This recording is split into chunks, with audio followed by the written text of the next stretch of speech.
Welcome. So the topic we'll be discussing in this lecture is mapping functions. So, we are discussing about memory subsystem, and especially in memory subsystem we are discussing about cache memory. So in the last class we have discussed that cache memory basically works on the principle of locality of reference, and there were two types of locality of reference, like temporal locality of reference, spatial locality of reference, and also we have discussed what is a cache hit, what is a cache miss, and also we have discussed what will happen when there is a read hit and read miss, and what will happen when there is a write hit and write miss. Okay, so in that process we have also understood that the memory will be divided into several blocks. Okay, and few blocks will be available in the cache memory because the size of the cache memory is limited. We don't have a very huge cache memory size, so only some blocks of the main memory will be available in the cache memory. Okay, so we need a mapping function to map between the main memory and cache memory, like which blocks of the main memory are currently available in the cache memory, right? So that is the objective of this lecture. Okay, say for example this is the main memory. Okay, say that main memory contains many blocks. Okay, a block is nothing but a collection of words. A block is nothing but a collection of words. Assume that main memory contains 4096 blocks. 4096 blocks. Okay, and each block contains several words, maybe 8 words or 16 words or 32 words, that depends. Okay, say this is the cache memory.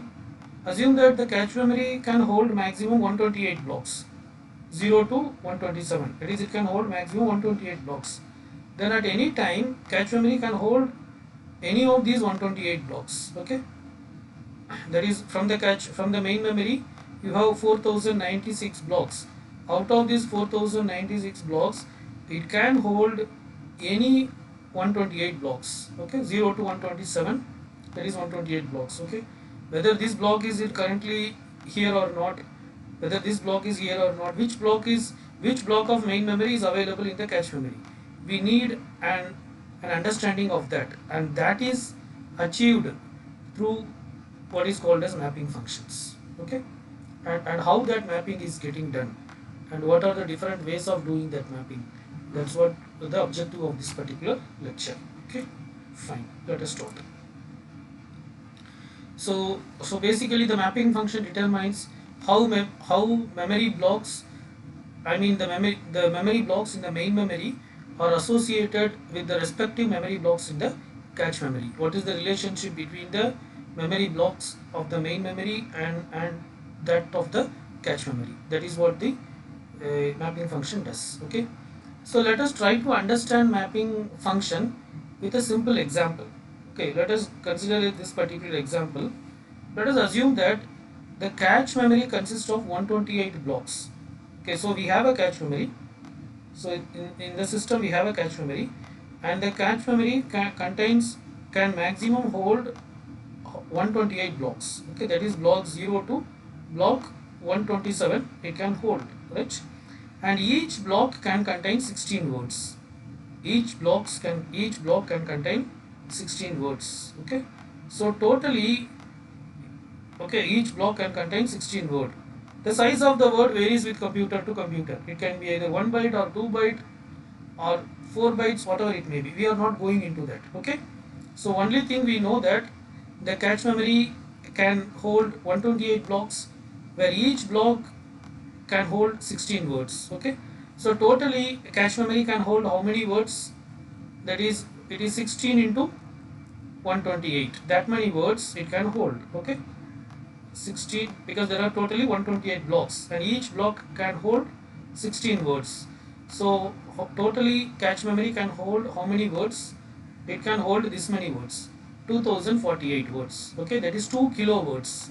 2k, 2048 is nothing but 2k. 2k words. We are saying 2k words, we are not saying 2k bytes or whatever it may be, because we don't know what is the word size.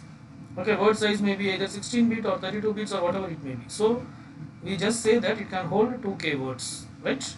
Okay, So this is what we assume about our cache memory. Okay, now what is our assumption about the main memory? Let us assume that main memory is addressable by 16-bit address. Okay, to address the main memory we are using 16 bits. That is fine. And main memory has 64k words. Main memory has 64k words. Okay, that is, or you can also call 64k blocks. Main memory has main memory has 64k words.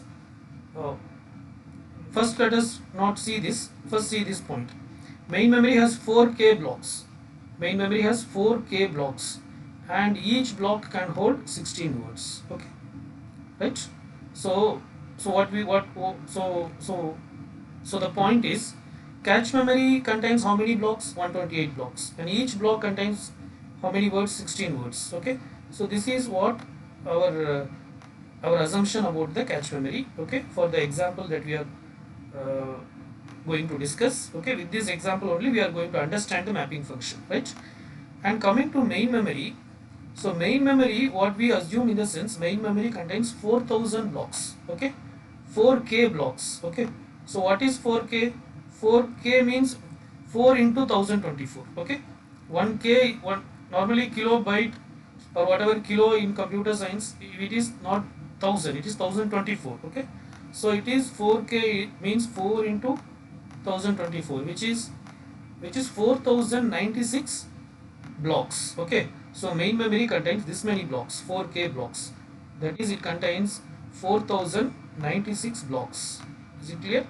So from block 0 to 4095 blocks it contains, totally 4096. Okay, the numbering is from 0 to 95, the numbering is from 0 to 95, but the total is 4096 blocks. Okay, where again each block can hold 16 words. Each block can hold 16 words. Okay, so totally how many words the main memory can hold? It is 4096 into 16. Okay, 4096 into 16, what is that? That is nothing but 65,536 words. Okay, that is nothing but 65,536 words. This many words it can hold. Okay, this many words it can hold, right? So this is nothing but 65,536 is, now you see this, 65,536 is nothing but 64k kilowords.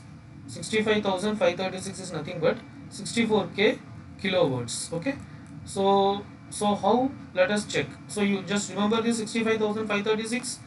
Now let me multiply 64k, that is into 1024.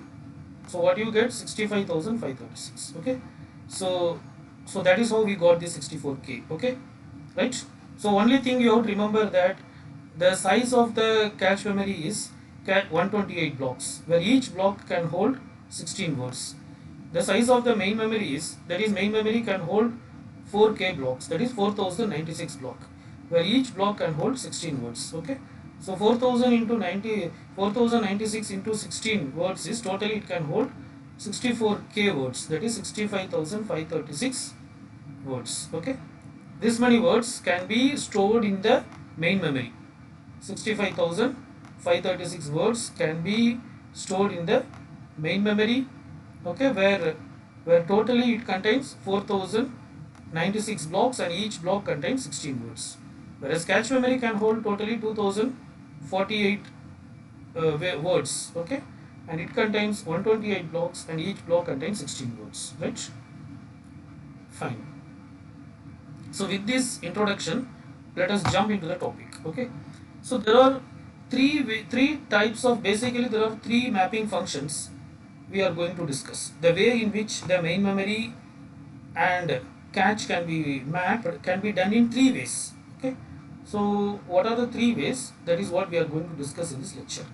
So the first method of mapping is called as direct mapping.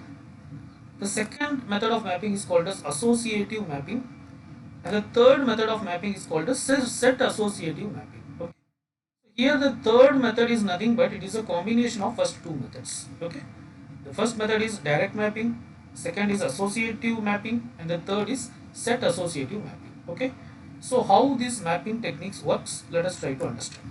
So first let us start with direct mapping. First let us start with direct mapping. Okay, so this is the main memory. As we have discussed, main memory contains how many blocks? Block 0 to block 4095. And what is the size of the each block? Each block can hold 16 words.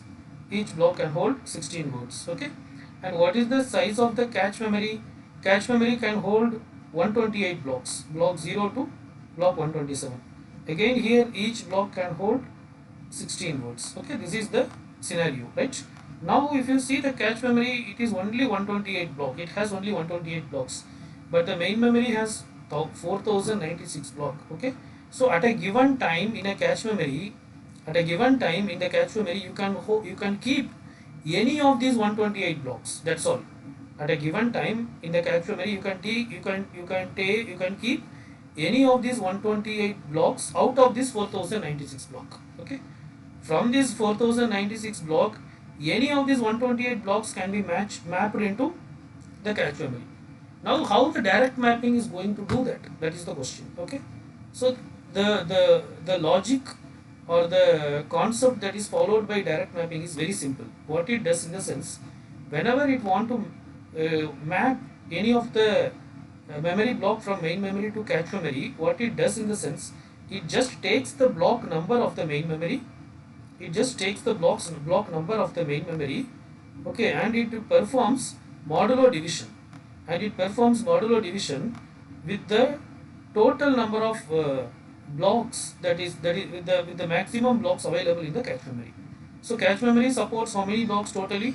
128. Cache memory supports only 128 blocks. So it just performs the block number of the main memory modulo 128. What is the result?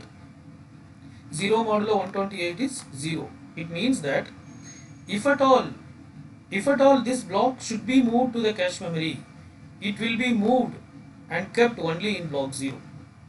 Are you getting? If at all block 0 is to be moved to the main memory, cache memory, it will be moved, I mean a copy will be moved and it will be kept only in block 0 of the cache memory. It will not be kept in any other blocks. Is it clear? So that is the point. Okay. Similarly, if you want to move block 1, then again you perform 1 modulo 128. So which is nothing but 1. Okay. That is block 1 of the main memory, if it is to be moved to the cache memory, it will be moved only to block 1. Okay. So on and so forth. So this will continue up to what? Up to block 127. Okay. Block 2 will go, block 2 of main memory will go only to block 2 of cache memory. Block 3 of main memory will go only to block 3 of cache memory, and so on and so forth. This process will continue up to 127. Block 127 of main memory will go to which block of cache memory? 127 modulo 128 is 127 modulo 128 is again 127. It will just go to the 127th block of the cache memory. Okay, right? Now the next cycle starts. The block 128 of main memory, where it will go? Block 128 of main memory, where it will go? Modulo 128 is what? Modulo 128 is what? 0. This will also go to block 0. Are you getting? And block 129 will go to which block? Block 129 modulo 128 is what? 1. This will also go to block 1. Okay. Block 130 modulo 128, where it will go? It will go to block 2. It will go to block 2. Okay. So the point I am trying to say is, not only one block of the main memory will be matched to the respective block in the cache memory. No, many blocks of main memory will be may be mapped to the same block of the cache memory. For example, if you take block 0, block 128. Okay. Next, if you take block 256, okay, block, right? Block 0, block 128, block 256. What else? 256 plus 128 is how many? That is all multiples of 128 will map to all multiples of 128 will map to block 0. Okay. So right. So 128 into 2 is 256. Okay, 128 into 3 is what? 128 into 3 is 384. So block 384, 128 into 4, that block, all these blocks will map to which block? It will map to block 0. All these will map to block 0. 128 also maps to block 0. Right? Are you getting? Block 0 also will map to block 0. Okay. Similarly, if you take block 1, it maps to block 1, and block 129 also maps to block 1. Okay. How you 1 plus 128 is 129. Okay. Similarly, 129 plus 128 is what? 129 plus 128. So that block also will map to block 1. 129 plus 128. What you get? 257. Block 257, where it will map? It will also map to block 1 of the cache memory. Okay. Again 257. If you do 257 plus 128, 257 plus 120. Sorry. 257 plus 128, which is 385. Block 385 will also map to block 1. Okay, right? So the point is, multiple blocks of main memory will map to the same block of the cache memory. Multiple blocks of main memory will map to the same block of cache memory. Okay, so this is how the direct mapping technique works. The advantage of the direct mapping technique is it is very simple. Okay, it is very simple. The logic or implementing this is very simple. Okay, but the disadvantage is it is not flexible. Why it is not flexible? This is the reason, because more than one block of the main memory will map to the same block of the cache memory only. It will not map to any other blocks. Okay, assume that in a given situation, assume that I will give one scenario. Say that cache memory is totally empty. You are not at all using any blocks. Okay, assume all these 128 blocks are empty. Okay, assume all these 128 blocks are empty, right? Now say that processor want to move, processor or the memory circuit or whatever you call, the memory circuit want to move say 5 blocks from the cache memory to, from the main memory to cache memory. 5 blocks, just 5 blocks should be moved from main memory to cache memory.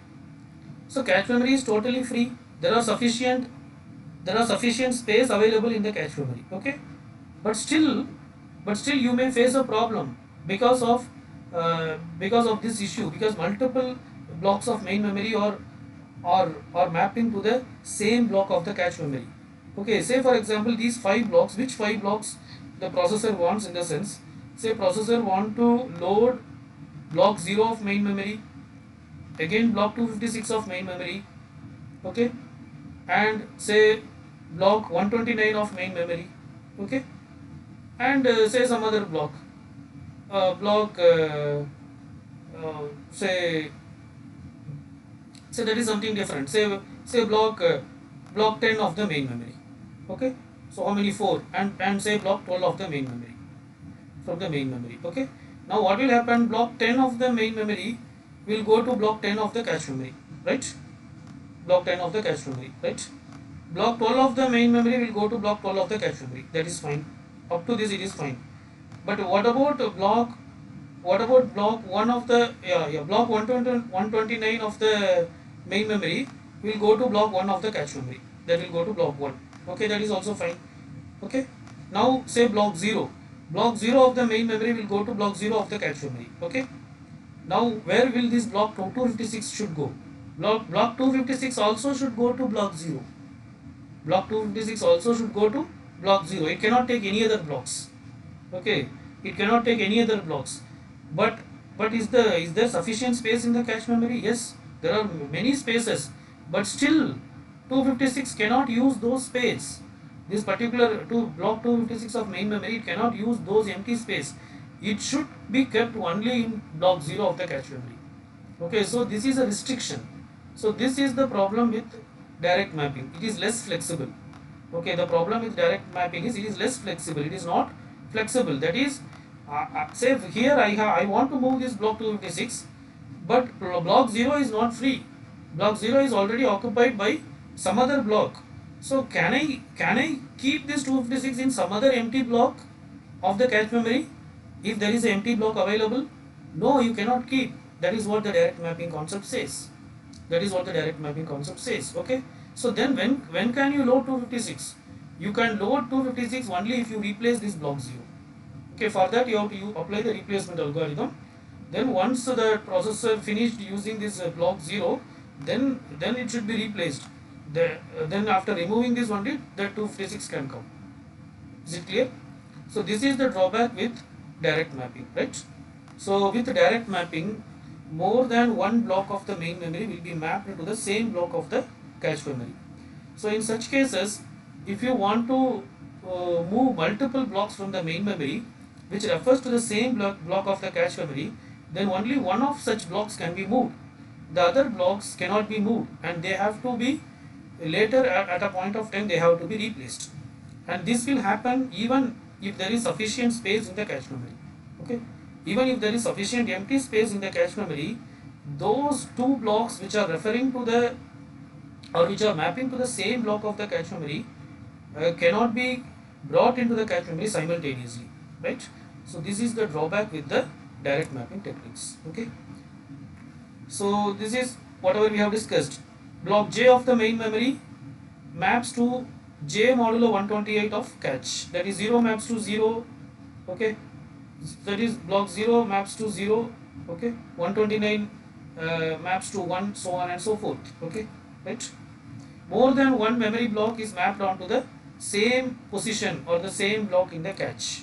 That is a drawback. Okay, so this will lead to contention for cache blocks even if the cache is not full. Contention means competing for a block. Okay, in this case if you see, if the main memory block 0 also will compete for block 0 of cache, and main memory block 256 also will compete for block 0 of cache memory. Okay, that is called as contention. Okay, the block 0 of the main memory also will compete for block 0 of the cache. Block 256 of main memory also will compete for block 0 of cache. Block 120 or 128 of main memory also will compete for block 0 of cache. Okay, that is called as this problem is called as contention. Okay, so this may lead to contention even if the cache is not full. Okay, even though the cache is not full, there will be contention. I mean, multiple blocks of the main memory may be competing for a particular block in the cache memory. Okay, even though there are other empty spaces, they cannot take those spaces. Right? Fine. To resolve the contention, we have to go for replacement algorithm. Right? Okay, fine. So this is the brief overview about direct mapping. And one more thing, for direct mapping, the addressing used to refer the main memory is, processor will generate an address that refers to the main memory, right? Then the memory circuit can use that to, by using that address, it may check whether the data is available in the cache or not. Okay, if it is available in the cache, it will get from cache, otherwise it will fetch from main memory. Okay, that is the normal point, but processor will generate always an address that refers to the main memory. Okay, so the address which is used by direct mapping, actually it contains totally 16 bits. Okay, in our example it contains 16 bits. Okay, out of these 16 bits, the last 4 bits, that is the least significant 4 bits, will refer to a particular word, because in each block there can be how many words? 16 words will be there. Okay, so these 16 words, to refer these 16 words, we need 4 bits. Okay, 2 to the power 4 is nothing but 16. Okay, so the least significant 4 bits are used to refer to the specific 16 words, which word we are going to currently access, right? The next 7 bits will refer to the actual block number. The next 7 bits will refer to the particular block number. Okay, the particular block number. Okay, that is that in the sense that totally you have how many blocks in the I mean, totally we have how many blocks in the cache memory? Totally we have how many blocks in the cache memory? We have 128 blocks. Okay, we have 128 blocks in the cache memory, right? So to address these 128 blocks, we need 7 bits. 2 power 7 is nothing but 128. 2 power 7 is nothing but 128. Okay. So this will refer the respective block number. Okay. This will refer to the respective block number, whether it is block 0 or block 1 or block 2 or block 3 up to block 128 it will refer. Is it clear? Okay. And the last thing, this what is this last bit, the most significant 5 bit. Okay, so this will actually refer to the this will refer to uh, this will refer to what, in the sense, see see here, if you see uh, this last 5 bits, actually it refers to like which set of 128 blocks is currently available in the cache. Is it clear? Which set of 128 blocks is currently available in the cache? That will be referred by these last 5 bits. Okay. So how many such 128 we have? How many such 128 blocks we have? See, for example, the main memory contains how many blocks? 4096 blocks, and cache can hold how many blocks? 128 blocks. Okay. So what is the total combination we have? So some set of 128 blocks, maximum some set of 128 blocks can be available in the cache at a given time. Okay, so this is one set. Maybe it need not be sequential, it can be any combination, right? So which set is available? So that is represented by the last 5 bits. So you may ask, why last 5 bits? So totally how many how many blocks are there in the main memory? 4096 blocks, and cache can accommodate how many blocks at a given time? 128 blocks. Okay, so 4096 by 128 is how many? 32 blocks. Okay, 32. Okay, that is 32 sequence or 32 combinations of 128 blocks can be available in the cache at a given time. Okay, so that 32 combination can be anything. It can be first 32 or middle 32 or last 32 or any random 32. For example, block 0, block 129, block 255, block any combination of 32 can be available in the what you call cache memory at a given time. Okay, so that is represented to the last 5 bits. Okay, so the last 5 bits says that whether a particular 32 whether a particular block from the main memory is currently in the cache or not. Okay, whether a particular block from the main memory is currently in the cache or not, that is identified through this last 5 bits. Okay, right. Fine. So this is about direct mapping. So whatever we have discussed, it was explained here. The lower order 4 bits determine the 16 words, and the next 7 bits determine which block is in the cache, and the higher order 5 bits determine which of the possible 32 blocks is currently present in the cache. Okay, so any 32 sequence of blocks can be in the cache memory, right? 128 blocks can be there, but from 4096 it can be of any of the sequence, right? So which sequence, that is identified by this last 5 bits. Okay, fine. So these last 5 bits are also called as tag bits. These last 5 bits are also called as tag bits. Okay, so the problem with the direct mapping is it is less flexible.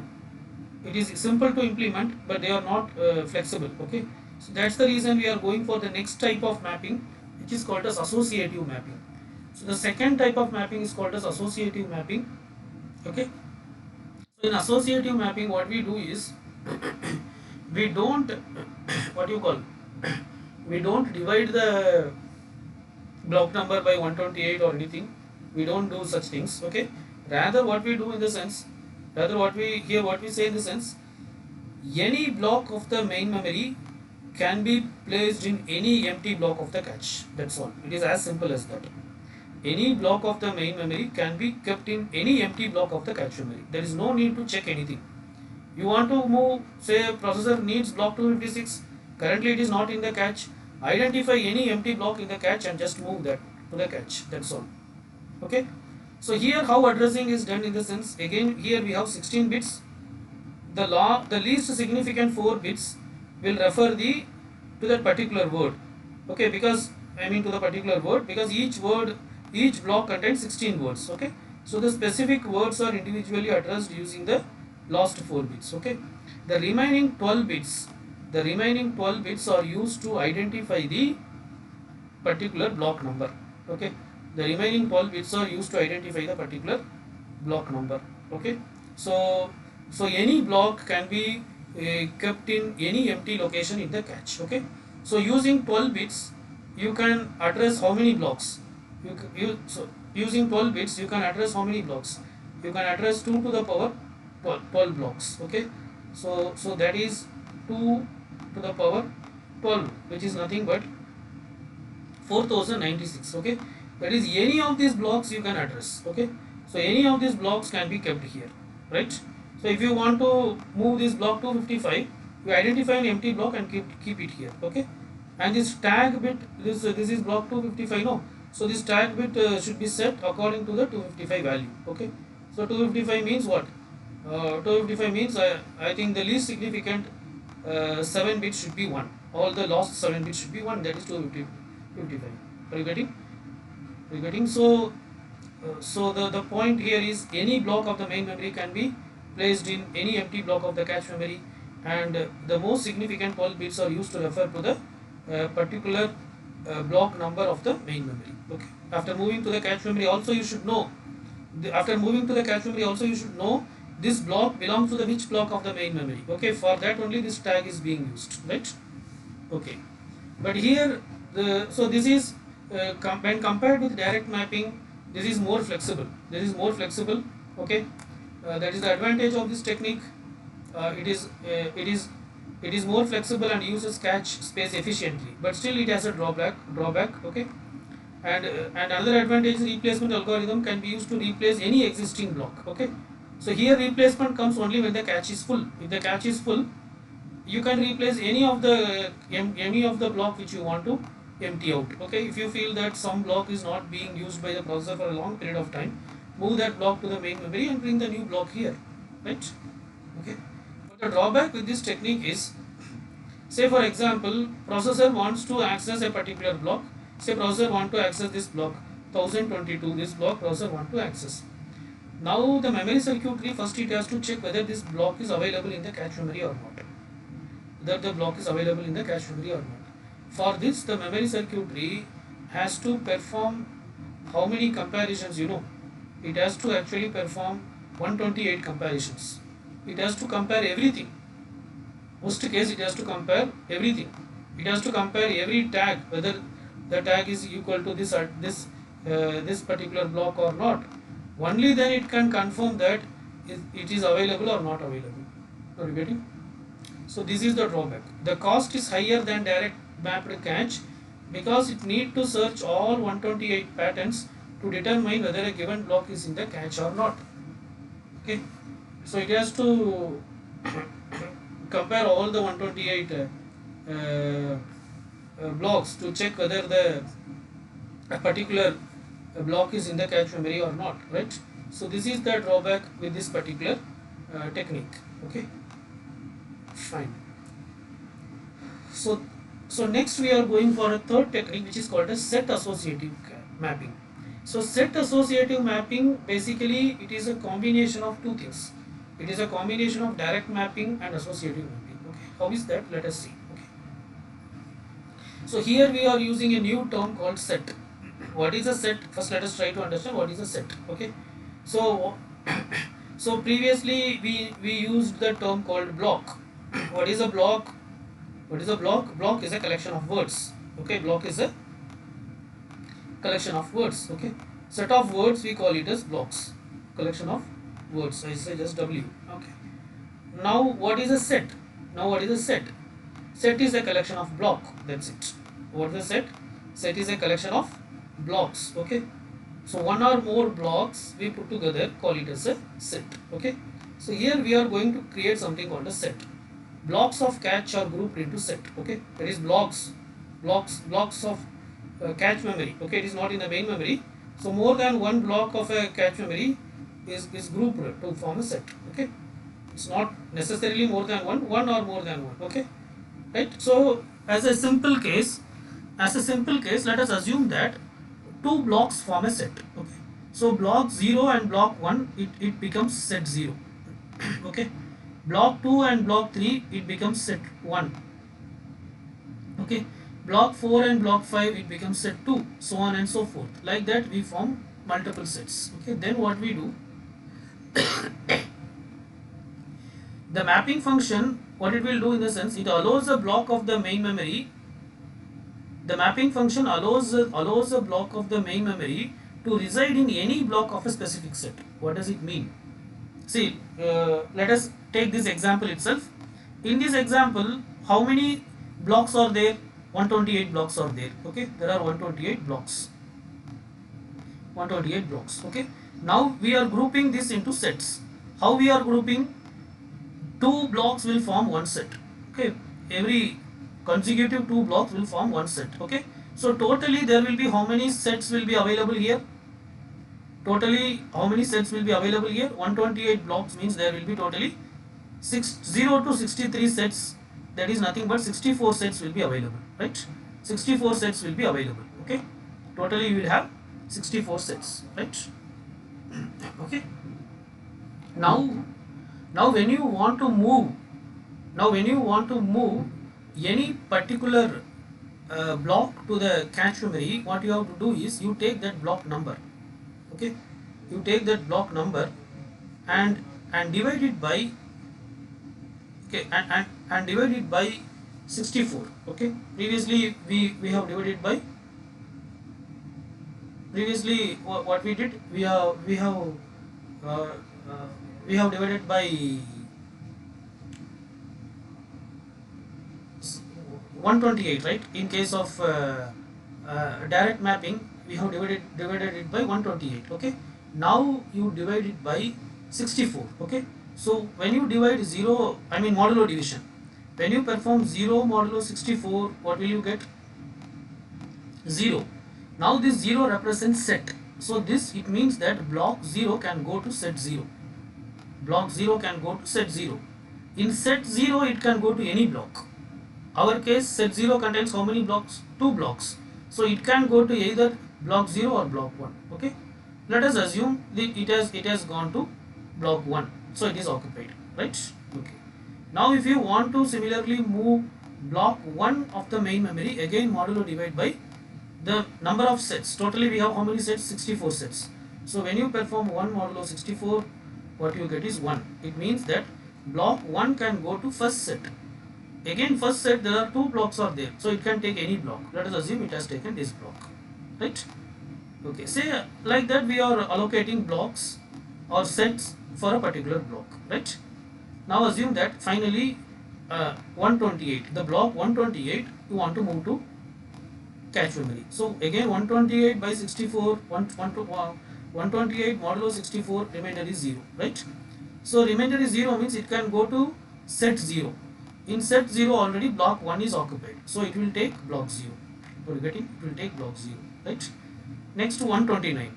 So again when you perform modulo division on 129 with 64, you will get 1. So the result is set 1. Okay, again that means the block 129 of main memory can go to set 1. In set 1 it can take any block. Are you getting? So in set 1 there are 2 blocks, block 2 is already occupied, so it will take block 3, right? So this is the overall logic. Okay, so the number of blocks per set, actually there is no restriction that it should be 2 blocks or 3 blocks, or it depends. It depends on the designers of the computer hardware. So they decide, the engineers, they decide like how many blocks should be allowed per set. Okay, so this is the whole concept. So this is how it works. Okay, right? Okay, so here is so divide the cache into 64 sets. Okay, we have divided the cache into 64 sets such a way that there are 2 blocks per set. Okay, now the memory block 0, 64, 128, all these things will be mapped to set 0. In set 0 they can go to any block. In set 0 they can go either to block 0 or to block 1, that depends. Okay, and they can occupy either of the two positions, that is two blocks. Okay, fine. So again here also the memory is divided into three fields. Okay, uh, the yes, the 6-bit field determines the, there is a 6-bit field, okay, that determines the set number. There is a 6-bit field that determines the set number, okay, and the higher order 6 bits or compared with the tag.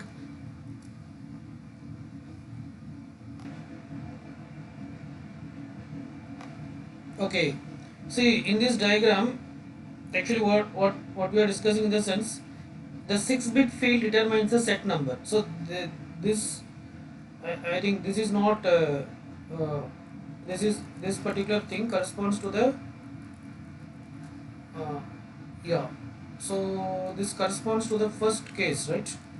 In direct mapping we discuss this tag, block and word, okay, but for associative mapping what it will become in a sense, this particular this will become this will refer to the set number, okay, this will refer to the set number, and this will be a, for this particular case it will be a 6-bit field, okay. So using 6-bit you can address how many locations, 64 locations, 64 location, okay. So it will refer to actually which set you are in, which set that particular block of the main memory will be available, right? So that will be represented through the 6-bit, okay. So that is what the 6-bit represent. The 6-bit field determines the set number, okay, the middle 6-bit, and then also there will be another 6-bit, the higher order 6-bit, okay, the higher order 6-bit that will identify in that particular set, again in a given set, again in every set you have two blocks. For example, if the set number maps to the one particular set, right? Again, this set contains two blocks, right? Out of this, it maps to which block? Out of this, it maps to which block? That will be identified by this tag. Okay. To locate the set, you use this set number, this 6-bit field, and then using this tag field should be compared with both the blocks available in that particular set. To whichever the block the tag bit matches, so that is that particular block which you are searching for. Okay, and the lower order 4-bit, as usual, it refers to a particular word in a block. Okay, each block contains 16 words. To refer to the individual words we use the lower order 4 bits. Okay, right? So this is how the concept of set associative mapping works. Okay, but there is no hard and fast rules that, okay, here, so this diagram, this is not this is the correct one. Okay, this is set number, this should be set, this should be 6, and this also is 6. Okay, but there is no hard and fast rules that the set should have only 2 blocks. Set can have any number of blocks. Okay, for example, say that we form a set of 4 blocks. If you form a set of 4 blocks, if 4 blocks form a set, okay, in that case what will happen? When 2 blocks form a set, the number of sets were what, previously 128 blocks. Okay, so two blocks becomes a set, so we divided 128 by 2, so totally there are 64 sets. Okay, if 4 blocks form a set, then it is 128 by 4. 128 by 4 is what, 32. Okay, for 32 then you need how many bits? Then in that case here 5 bit is enough. In that case this will become 5 bit. Okay, right, and this will become 7 bits. Are you getting? This will become 7 bits. Okay, so, or say for example we want to form say 8 bits, I mean 8 blocks. We want to make 8 blocks to one set, 8 blocks to one set. So then 128 by 8, divide 128 by 8. So if you divide 128 by 8, there will be totally 16 sets. Okay, there will be totally 16 set. If it is 16 set, then to refer the set number, to refer the specific set, we need only 4 bits. Okay, we need only 4 bits. In that case, the rest of the 10 bits will go for the tag number. Okay, 10 or 8 bits. 8 plus 4 12, 12 plus 4 16, 8 bits, right? Are you getting? So this is how it works, right? So the number of the number of blocks per set is actually, it is something which to be decided by the designer, right? Okay, right. So as we have already discussed, set associative mapping, actually it is a combination of direct mapping and associative mapping. You may ask how it is a combination of both. Okay, for example, let us assume that all the blocks are in one set. All the blocks are in one set. What does it mean? Say in the previous case, we have discussed that if 4 blocks form a set, eight blocks form a set, like that you can keep on increasing, like, right? 16 blocks form a set. Okay, so let us do that. So up to 8 we have went on, right? So if it is 16 blocks is equal to a set, then it will be 258 by 16. Then how many sets will be there? Sorry, 250, totally 128, right? 128 by 128. If 16 blocks form a set, so it is 128 by 16. 128 by 16, there will be only 8 blocks. To refer 8 blocks, it is enough just to have 2 bits. Okay, like that you can keep on increase. You can keep on increase. Say that all the one, say that one block, one set contains 128 blocks. Okay, in this case, one set is equal to 2 blocks. One set is equal to 2 blocks. Okay, if one set is equal to 128 blocks, if one set is equal to 128 blocks, okay, right, then in that case our cache memory can have how many set? In that case our cache memory can have how many sets? It can have only one set. It can have only one set. Okay, so and what will you give that set number? Set number 0. There is no number 0. Okay, there, or you can say just 0. Okay, then you need how many bits to refer to this set? You don't need any bit at all. You don't need any bit at all to refer to this particular set. Okay, in that case your memory addressing will be 16 bits. Out of all the 16 bits, first 4 bit will be, the least significant 4 bits will be used to address that particular, least significant 4 bits will be used to address the particular word, and the rest of the 12 bits you will be used to identify the particular block number, will be used to identify the particular block number. So this is equal to what? This is equal to associative mapping. This is what associative mapping we did, right? So if all the blocks are kept in one set, if all the blocks are kept in one set, then that is called as fully associative mapping. That's what we have discussed, right? And so this is one extreme case. Another extreme case is 1 block per set. 1 block per set. Okay, assume that for per set we have 1 block. Okay, that is, here we assumed one set is equal to 2 blocks, but let us assume one set is equal to 1 block. One set is equal to 1 block. Okay, then you have how many sets? Then you have 128 sets. Then you have 128 sets. Okay, right? Then to refer to 128 sets, you need how many bits? You need 7 bits. You need 7 bits. Okay, but the cache can have only 128 blocks. So which combination of 128 blocks is available in the cache? For that we need a tag bit of 5. Okay, so this is nothing but what? This way of mapping is nothing but direct mapping. Okay, right? So set associative mapping is a generic version. It's a generic version. You can adjust it in any way. Okay, if you put all blocks together and make it as one set, then it will become full associative. Okay, if you make one block per set, then it will become direct mapping, right? Okay, so depending on the requirement, you can keep like how many blocks per set. The number of blocks per set is a design parameter which should be properly and wisely or cleverly chosen by the designer, right? Okay, fine. So So next there is something called as cache coherence. It is actually a problem of cache inconsistency. So let us discuss a little bit on that. Okay. So with each block, so we are discussing about block, right? A block is a collection of words. With each block there will be a bit associated with each block, and this bit is called as valid bit. This bit is called as valid bit. Okay. If the block is valid, it will be 1.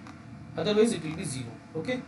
Initially when the power is given to the main memory, that is power is given in the sense, the meaning is, assume that currently the main memory, say this is main memory contains the data corresponding to process 1. Main memory contains data corresponding to process 1. Okay, right, at time t0, okay. Say later at time t1, the main memory, the some other process should come in, process p2 should come in. Okay, so process p2 should go, p1 should go out and p2 should come in. Okay, so during this time, how this p1 will be removed, in the sense some power will be given to it, some electrical power will be given to this main memory. Okay, some amount of voltage or whatever it may be. So during that time this entire cells will be cleared to 0. All these cells will be cleared to 0. Okay, it means what? The content whatever is already there, it is deleted, right? Now p2 will come, okay. So p2, in the sense, it's a process, it has loaded some blocks, okay, right? So when it has loaded a new block, then the valid bit will set as 1. Okay, but when the power is given to remove p1, at that time valid bit will be set as 0. Okay, because the old content of p1 is getting invalid, right? So a block contains a valid data, then the bit is set to 1, then the valid bit will be set to 1, otherwise it will be set as 0. So the valid bit will be made 0 when the power is just turned on. Here turned on means not turning on the computer. When you want to clear off the memory, also you will give some degree of voltage. So then what will happen, whatever content will be erased out, but in spite of that you will also make the valid bit 0, which means that whatever available in the main memory in that particular block is invalid, right? Okay. When a block is just loaded into the cache for the first time, okay, so when the block is just loaded into the cache for the first time, then the valid bit will be set to 1. Okay, so here we are discussing in the context of cache, not with respect to main memory. Previously I am saying main memory. Okay, you let us consider it to be cache, not main memory. Okay, so the unit is a memory unit, but it's a cache memory. Okay, so whatever I said, it's applicable for cache, right? So in cache memory, when you give a power initially, it will be turned to 0. When you load the data for the first time, it will be made as 1. Okay, if the data in the cache is valid, then the valid bit will be 1. If it is invalid, then the valid bit will be 0, right? Okay, so this is our basic understanding. With this, let us try to understand what is cache coherence problem, right? Okay, see, actually there is one interesting thing is in computer is the main memory can be updated. See, this is quite interesting. Main memory can be updated by some source bypassing the cache memory. There are some sources which can update the main memory bypassing the cache. What does it mean? What does it mean in the sense, see, you have a CPU here, okay, and here you have the cache memory, see, this is cache, okay, and here you have the main memory, right? Okay, this is main memory. Now some content of the main memory is available in the cache memory, some blocks. Say that let us say a typical block 125. Okay, assume that this block is available in the cache memory. You know that, right? You know that this block 125 is available in the cache memory for the given time, right? Okay, and say that this 125 can be okay, the cache memory, it has also been updated by the processor. Okay, it has also been updated by the processor, but the update has not reflected in the main memory. Okay, now the point is, see this statement, what it says in the sense, main memory block can be updated by some source bypassing the cache memory.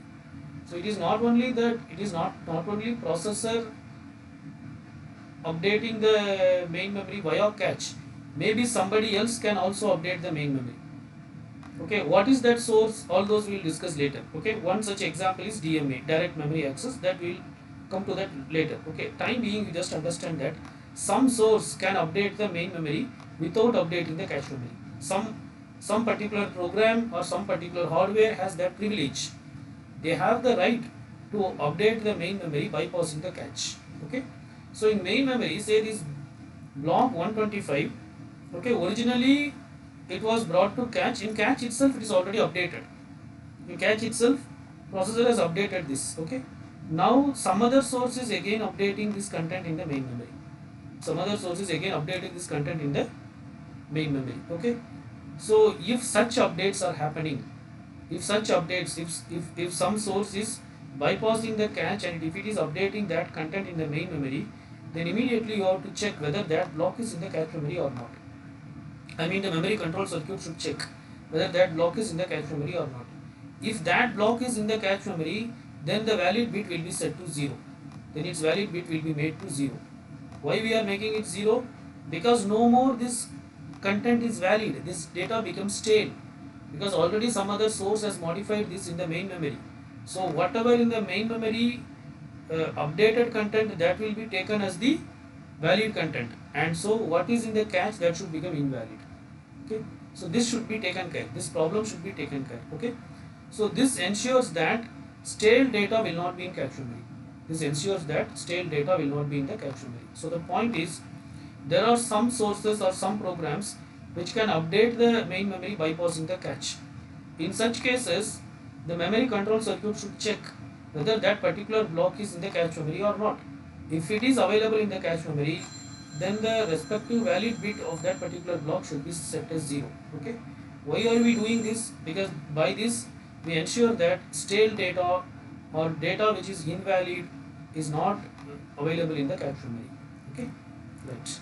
So that is one case. Another case is, there is something called as DMA transfer, direct memory access transfer. It means memory can be accessed without the involvement of processor. Memory can be accessed without the involvement of processor or the system bus. So that concept is called as direct memory transfer. Okay, we will be discussing that in detail later. But here we are discussing a problem which may occur because of direct memory transfer. Okay, because of direct memory transfer, sometimes what happens in the sense, some program may copy some content directly from memory to disk. Okay, it may copy some content directly from memory to disk. Again, assume the same scenario. We have the CPU here. Okay, we have the CPU here, we have cache memory here, we have cache memory here, and here we have main memory here. Okay, main memory here, this is main memory. Say this is disk, this is disk. Okay, say a particular block is available in the main memory. Say block 124 is available in the main memory. Say block 124 is also available in the cache memory.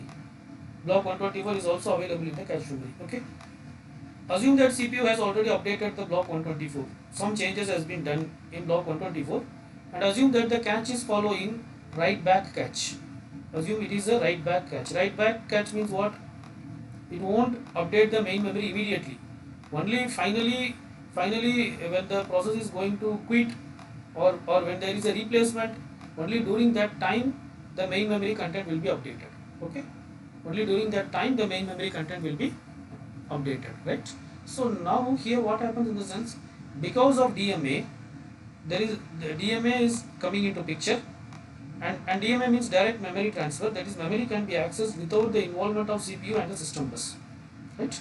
So some program or some process, they want to transfer or copy this particular block 124 again from memory to disk, okay, but if it happens, okay, what's the problem in doing, you may ask. The problem is, this content is already updated by cache, and that updation is not reflected here because it's a write back cache. Okay, the updation is not reflected here. So without updation, if it was written back to the disk, then that data will become an inconsistent data. Then that data will become a inconsistent data. That problem is called as cache coherence problem. It is called as cache coherence problem. Okay. In this case, the data in the cache may also have changed and is indicated by the dirty bit. If it is changed, it will be represented by what? Dirty bit or modified bit, which we have discussed in the last lecture. Okay. Say it is modified and it is dirty bit is set. Now the DMA wants to transfer this memory content to the disk. So the copies of the data in the cache and the main memory are different. This is called as cache coherence problem. Now how will you solve this cache coherence problem? So one of the way to solve the cache coherence problem is to force a write back before the main memory is updated.